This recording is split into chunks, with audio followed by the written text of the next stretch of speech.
Esta es una presentación especial de Promo Estéreo. No te despegues. Iniciamos. Buenos días, estimados amigos. Estamos nuevamente en un programa Ciencia, Religión, Fe y Biblia en Promo Estéreo. El día de hoy, nuestro programa lleva por título Descubrimientos científicos escritos en la Biblia.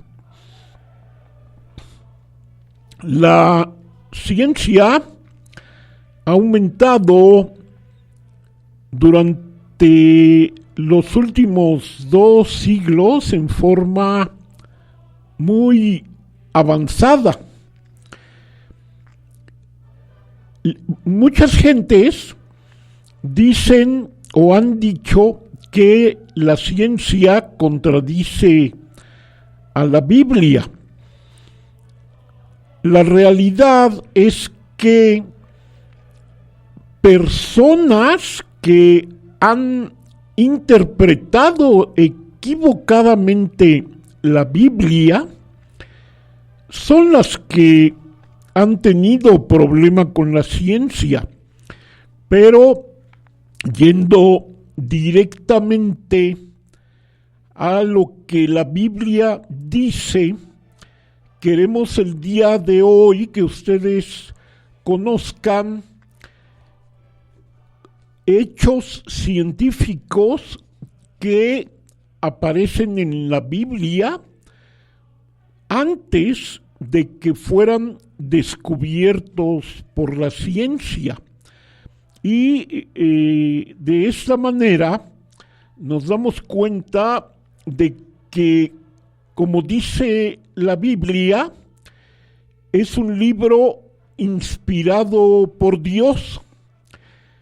La Biblia se nos ha sido entregada por Dios con un propósito espiritual, pero ella contiene lo que a continuación vamos a analizar, y precisamente por ser estas afirmaciones de la Biblia verdaderas, nos está mostrando que la Biblia es la palabra de Dios. Vamos a ver en primer lugar lo que nos dice en el libro de Job, en el capítulo 26, versículo 7. Ahí vamos a encontrar que nos dice que la tierra flota en el espacio. De esta forma, aunque no lo menciona explícitamente, la Biblia nos está hablando sobre la ley de la gravedad que gobierna el movimiento de los astros, los planetas, las galaxias. Mientras que otras fuentes situaban a la Tierra sobre la espalda de un elefante o una tortuga, o que era sostenida por Atlas, la Biblia predijo 2600 años antes lo que hoy comúnmente se conoce. Dice este texto en Job 26:7, Él extiende el norte sobre vacío, cuelga la tierra sobre nada. Entonces, la ley de la gravedad está implícita en este versículo. Hablando sobre otra afirmación que se encuentra en la Biblia referente a la tierra, Esta está en Isaías 40:22. Y antes que cualquier otro registro histórico, hace aproximadamente 2600 años, la Biblia declaró que la tierra era redonda. Dice Isaías 40:22, Él está sentado sobre el círculo de la tierra, cuyos moradores son como langostas. Él extiende los cielos como una cortina, los despliega como una tienda para morar. Entonces este versículo nos dice que la tierra es un círculo. Es la forma en que la Biblia nos muestra que la tierra es esférica.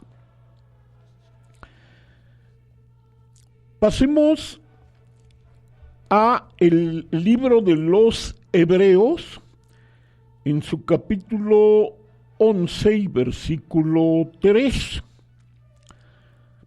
Ahí, si uno lo lee con mucho cuidado, observamos que la creación se compone de partículas atómicas invisibles a nuestros ojos. No fue sino hasta en el siglo XIX que se descubrió que toda materia visible se compone de estos elementos invisibles por ser tan pequeños. La Biblia lo dijo en el siglo primero después de Cristo.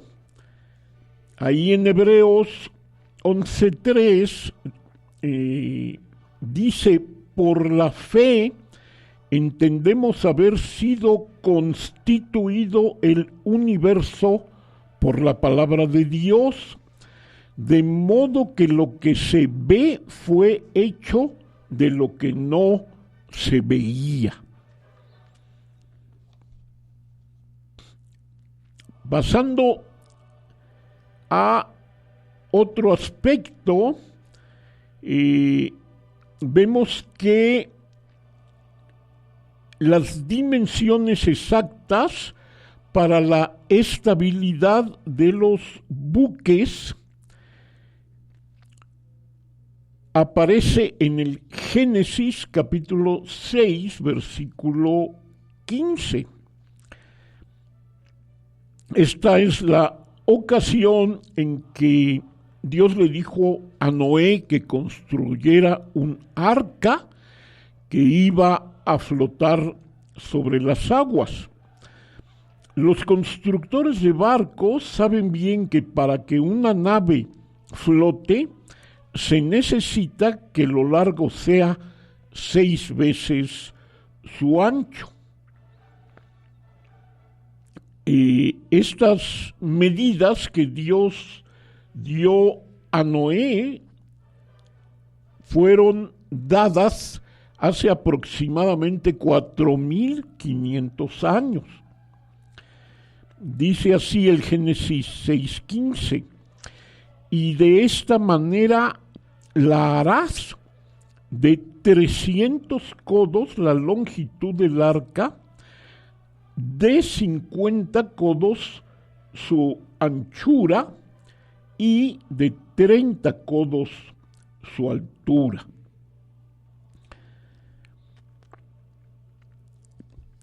En cuanto a aspectos sanitarios, también encontramos en el libro de Deuteronomio, capítulo 23, del 12 al 13, que Dios ordenó a su pueblo tener siempre una pala para que pudieran cubrir el excremento y que eso debía hacerse fuera del campamento.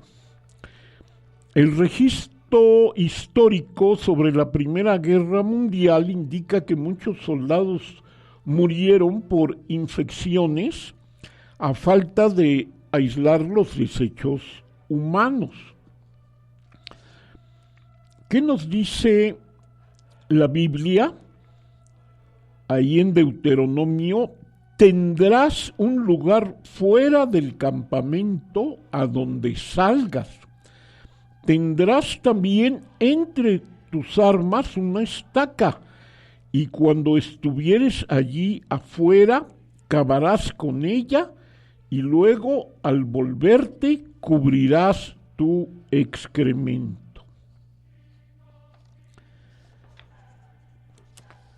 Otro hecho muy interesante mencionado en la Biblia es el de que los océanos contienen fuentes. Casi todo el suelo marino se encuentra en total obscuridad debido a la enorme profundidad y presión atmosférica. Para Job hubiera sido imposible explorar las fuentes de los océanos. Recientemente se sabía que los océanos eran alimentados solo por ríos y lluvia, y no fue sino hasta 1970, con la ayuda de submarinos construidos para resistir 6,000 libras de presión por pulgada cuadrada, que los oceanógrafos descubrieron la existencia de fuentes en los suelos marinos. Como decíamos, esto lo menciona el libro de Job en su capítulo 38, versículo 16, y de ello hace aproximadamente 2600 años. Dice así: ¿has entrado tú hasta las fuentes del mar y has andado escudriñando el abismo?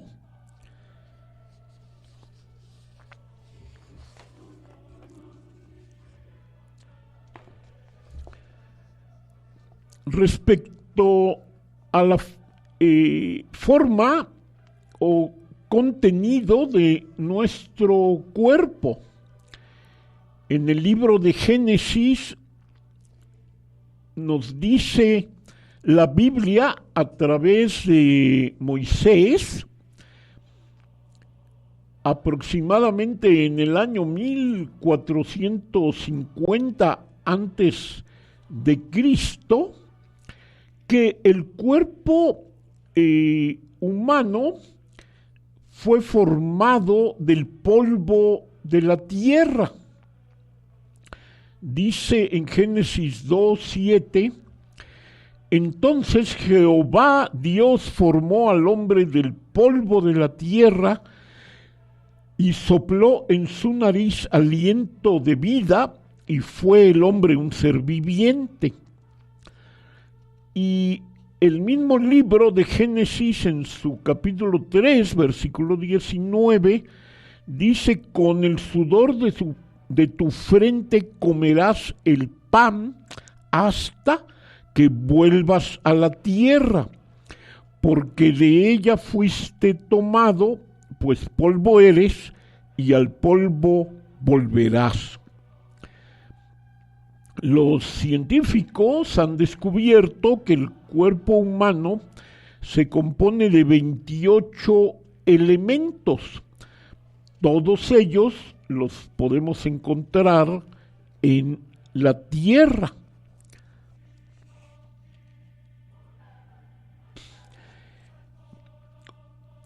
Hay en el Salmo 102, versículos 25 al 26, también mención de un concepto de la física muy interesante. Fue Rudolf Clausius en 1865 al proponer la segunda ley de la termodinámica, quien estableció que todo el universo se está desorganizando y deteriorando. A esto él le llamó el incremento de entropía. La entropía es el nivel de tendencia al desorden. La entropía es la energía interna de un sistema que no es útil para realizar un trabajo. La cantidad de entropía en el universo tiende a incrementarse en el tiempo. Y esto es constante. Este nivel de tendencia al desorden, de modo que los científicos consideran que finalmente el universo tendrá una muerte térmica. Ahí ya no habrá movimiento, no habrá intercambios de energía, todo esto será nulo. El Salmo 102, versículos 25 y 26,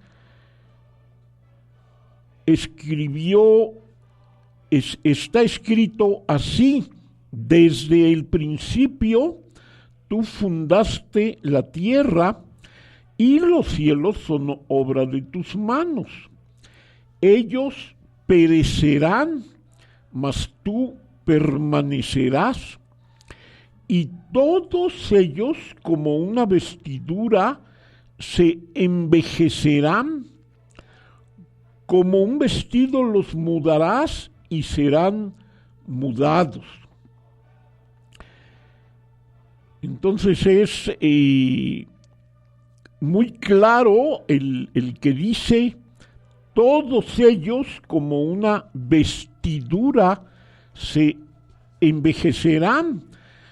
La entropía de un sistema es algo que se está incrementando en un proceso irreversible. No hay manera de volver esto hacia atrás.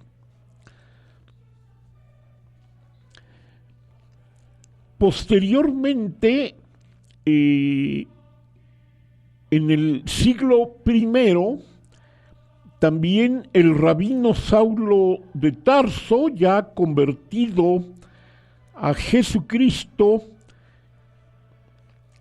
escribió en Romanos 8, 22 y 23. Bueno, leeré desde el 20 hasta el 23.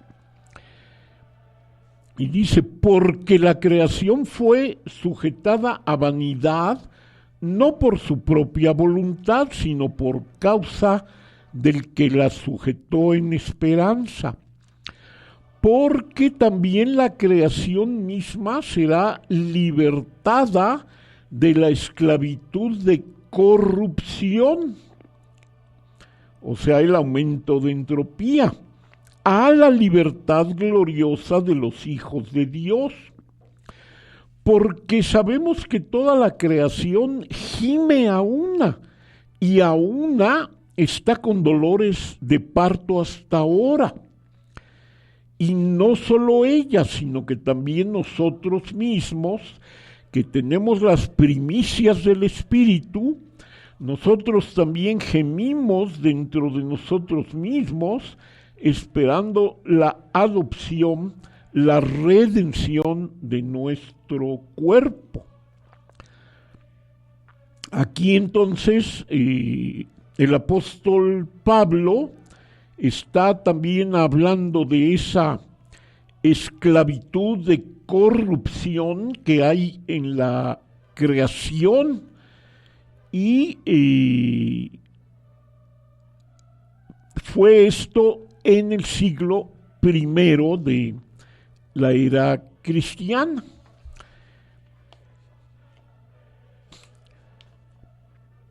También podemos encontrar en la Biblia, en caso de pestes, que la Biblia nos habla de que debe de haber cuarentena.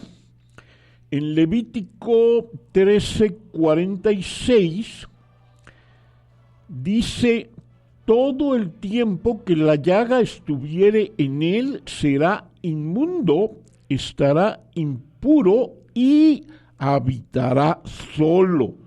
Fuera del campamento será su morada. Es de recordar que Balabigno paró en seco la peste bubónica durante el siglo XIV y también el pastor Montpesson en el siglo XVII al sur de Inglaterra. Evitó que la peste se extendiera al resto de su país. Tanto Balabigno como Montpesson conocían las leyes de Moisés, que fueron escritas aproximadamente en 1450 a.C. Ya leímos el versículo que indica que una persona con este tipo de llaga debería de habitar solo fuera del campamento. Finalmente, Pasteur y Koch confirmaron todo esto en el siglo XIX.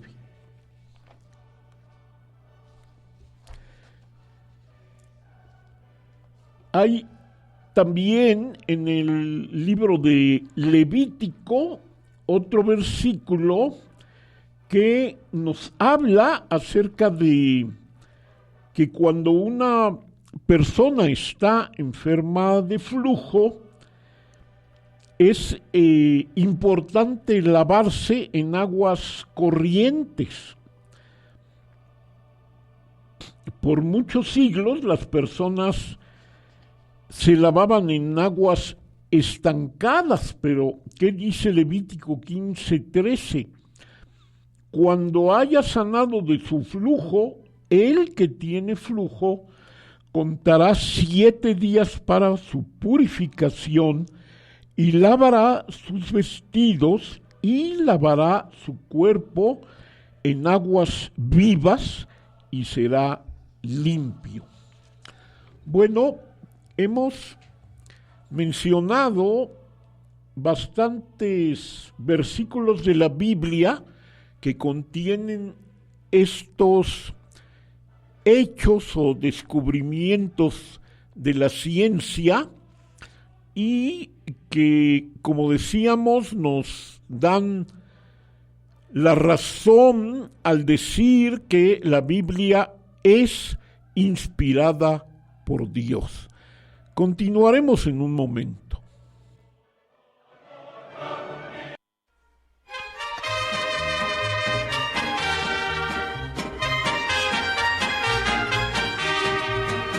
Viene ya, mi Jesús viene ya, vestido de gloria y majestad, en la nube mi Jesús viene ya, viene ya, mi Jesús viene ya, por su pueblo que le ama en verdad.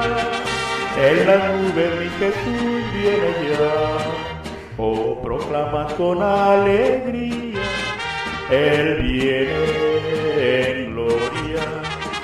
A medianoche o ya de día, al mundo pronto volverá, o anuncia la historia del Salvador en plena gloria, en triunfo y victoria, Jesús muy pronto volverá.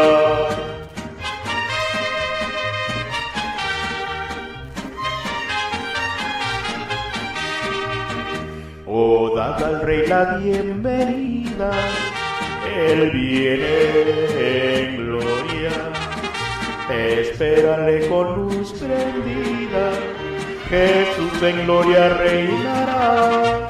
Oh, anuncia la historia del Salvador en plena gloria, en triunfo y victoria, al mundo pronto volverá. Viene ya, mi Jesús viene ya, vestido de gloria y majestad. En las nubes mi Jesús viene ya, viene ya, mi Jesús viene ya, por su pueblo que le ama en verdad. En las nubes mi Jesús viene ya.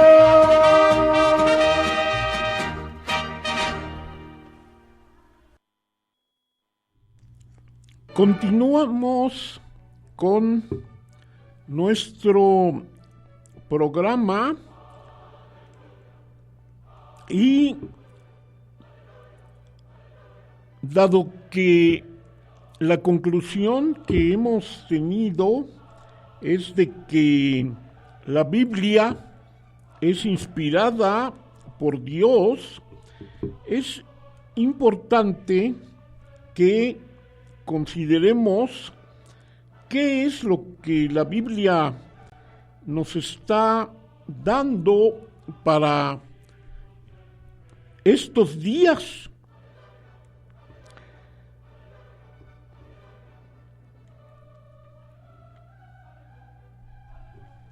Voy a leer un pasaje de la Biblia que se encuentra en el libro de Filipenses, un libro del Nuevo Testamento, en su capítulo 2, versículos del 1 al 11. Y dice de la siguiente manera: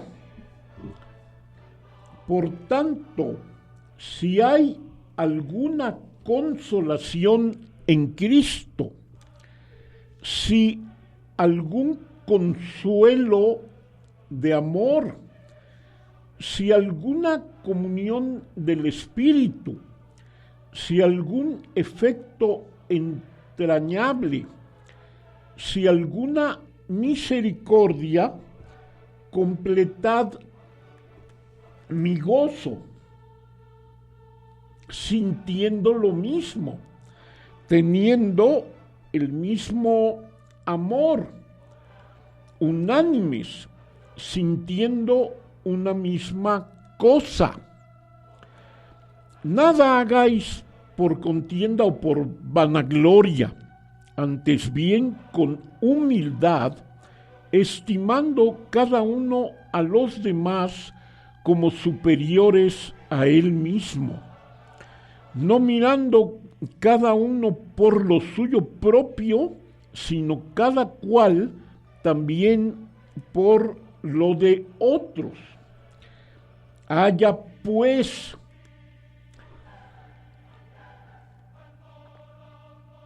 en vosotros este sentir que hubo también en Cristo Jesús, el cual, siendo en forma de Dios, no estimó el ser igual a Dios como cosa a que aferrarse, sino que se despojó a sí mismo, tomando forma de siervo, hecho semejante a los hombres. Y estando en la condición de hombre, se humilló a sí mismo, haciéndose obediente hasta la muerte y muerte de cruz, por lo cual Dios también le exaltó hasta lo sumo y le dio un nombre que es sobre todo nombre, para que en el nombre de Jesús se doble toda rodilla de los que están en los cielos y en la tierra y debajo de la tierra, y toda lengua confiese que Jesucristo es el Señor, para gloria de Dios Padre. Aquí encontramos verdades muy importantes que tienen que ver profundamente con la vida de todas las personas. Está hablando de Jesucristo. Jesucristo vivió hace 2000 años allí en Jerusalén. Eso es un hecho histórico, algo que no puede ser negado.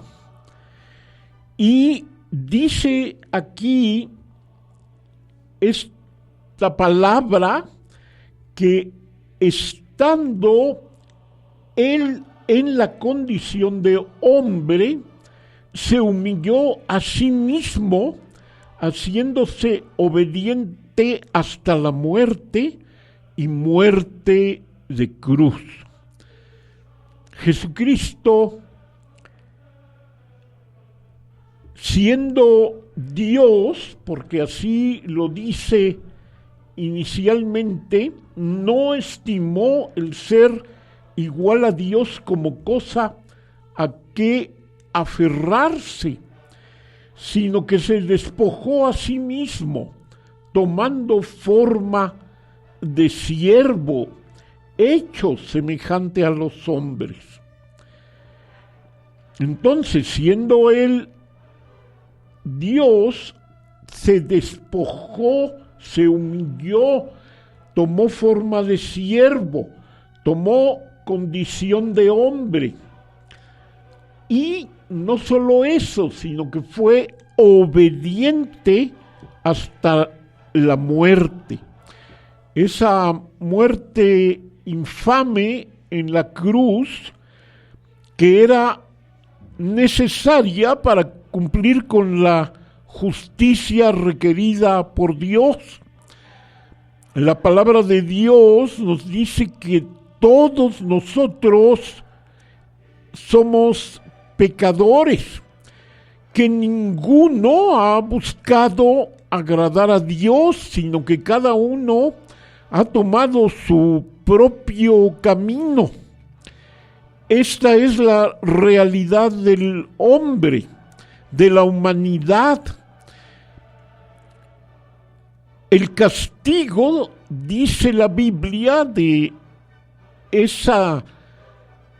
ese desvarío, ese apartarse de Dios, el castigo es la muerte espiritual, la muerte eterna. Sin embargo, el amor de Dios es tan grande que envió a Jesucristo, a su Hijo, para que diera su vida ahí en la cruz del Calvario. Entonces, estimados amigos, debemos nosotros seguir para poder tener comunión con Dios, el ejemplo de Jesucristo. Debemos ser obedientes a los mandatos de Dios, debemos ser obedientes a lo que la palabra de Dios, la Biblia, nos dice. Ya no es necesario ser obediente hasta la muerte, porque el sacrificio de Jesucristo fue el que nos está librando a nosotros de esa muerte. Es un sacrificio propiciatorio.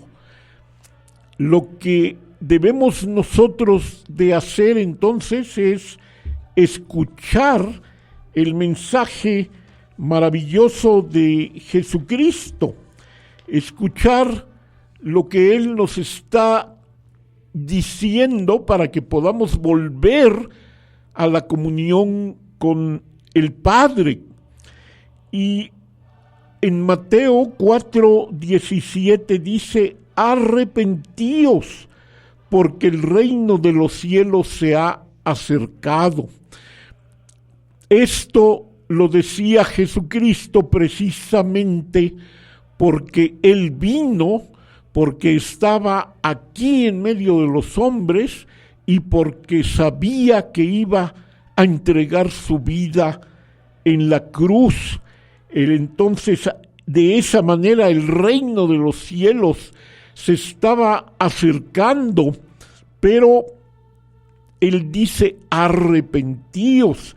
Luego, en Lucas 13:3, cuando algunas personas le cuentan de cómo Pilatos había sacrificado a unos galileos para añadir la sangre de ellos a los sacrificios de los romanos, Jesucristo les pregunta y les dice: bueno, ¿ustedes creen que esos galileos habían pecado más que otros galileos? Y entonces Él les dice: no,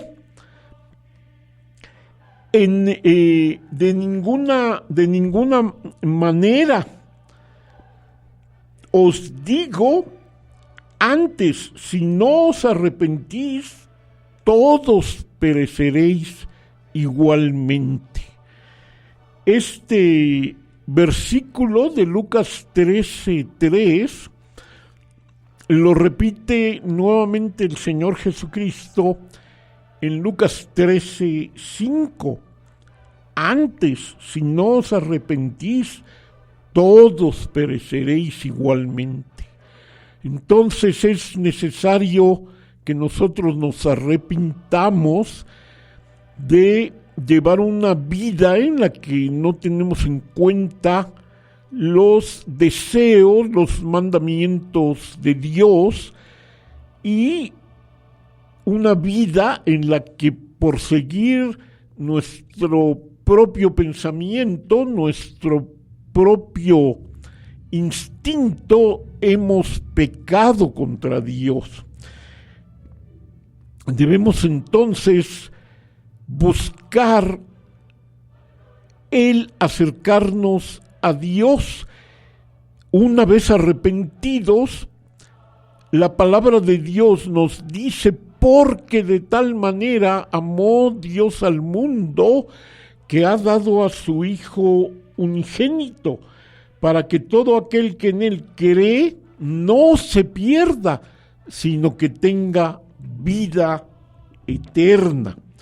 Entonces necesitamos abrir nuestros corazones al llamado de Dios a través del Espíritu Santo y por la fe recibir al Señor Jesucristo como nuestro Señor, como nuestro Salvador. En Romanos capítulo 10, versículos de 9 al 10, dice que si confesares con tu boca que Jesús es el Señor y creyeres en tu corazón que Dios le levantó de los muertos será salvo, porque con el corazón se cree para justicia, pero con la boca se confiesa para salvación. También en Romanos 10:3 dice, porque todo aquel que invocare el nombre del Señor será salvo. Y en Juan 1:12 dice, mas a todos los que le recibieron, a los que creen en su nombre, les dio potestad de ser hechos hijos de Dios.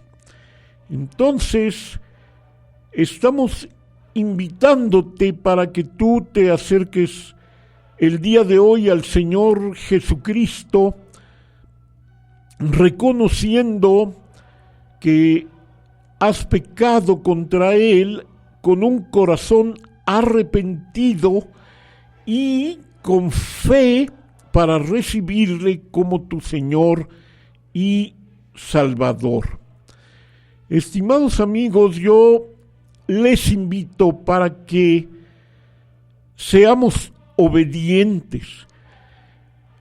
Los mandamientos de Dios no son una carga que no podamos soportar una vez que le hemos entregado nuestro corazón al Señor Jesucristo.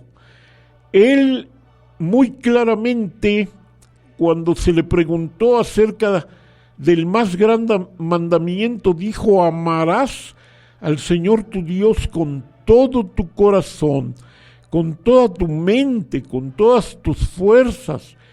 Este es el primer gran mandamiento. Y el segundo es semejante a este: amarás a tu prójimo como a ti mismo. Y él indicó que cumpliendo estos dos mandamientos, cumplíamos con toda la ley y con todos los profetas. Entonces, son mandamientos que están centrados en el amor, porque Dios es amor, pero debemos de tener en cuenta que también Él es un Dios justo. Tanto aborrece el pecado que precisamente Jesús tuvo que morir en la cruz para pagar el precio de ese pecado.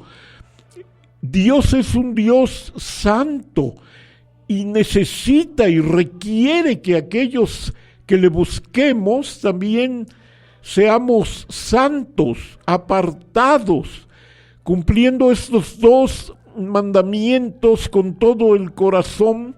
Podemos avanzar en este camino de santidad hacia Dios, pero necesitamos darnos cuenta de que si no nos acercamos a través de el perdón de pecados, del arrepentimiento, de la búsqueda con todo el corazón, de la obediencia a Dios, estamos fallando. Solamente Dios conoce los corazones. Te invito entonces a que si tú estás dispuesto a abrirle tu corazón a Dios, hagamos una oración. Amado Dios, yo reconozco que soy un pecador que necesita ser salvado. Me arrepiento de mi vida en pecado y sé que sin Cristo no tengo esperanza, que mi pecado me llevará al infierno, a la segunda muerte. Pero yo sé que puedo tener el perdón de pecados por la obra de Jesús en la cruz. Ahora me arrepiento de mi pecado, renuncio a esta vida en la que he servido al pecado y a mí mismo. Ahora yo creo que la sangre de Jesús puede limpiar mi pecado y te acepto, Señor Jesús, como mi Señor y mi Salvador. Te doy gracias por este don maravilloso que tú conseguiste por mí en la cruz del Calvario, y te pido que todos los días de mi vida yo pueda seguir en este camino para la honra y la gloria de tu nombre y para la honra y la gloria del Padre y del Santo Espíritu de Dios. En el nombre de Cristo Jesús he pedido todo esto. Amén. Les invito, amigos, a que si tienen alguna pregunta, nos la hagan llegar a nuestro correo electrónico. Ya lo he dado en programas anteriores y es carlos.arredo.new@gmail.com. Dios les bendiga.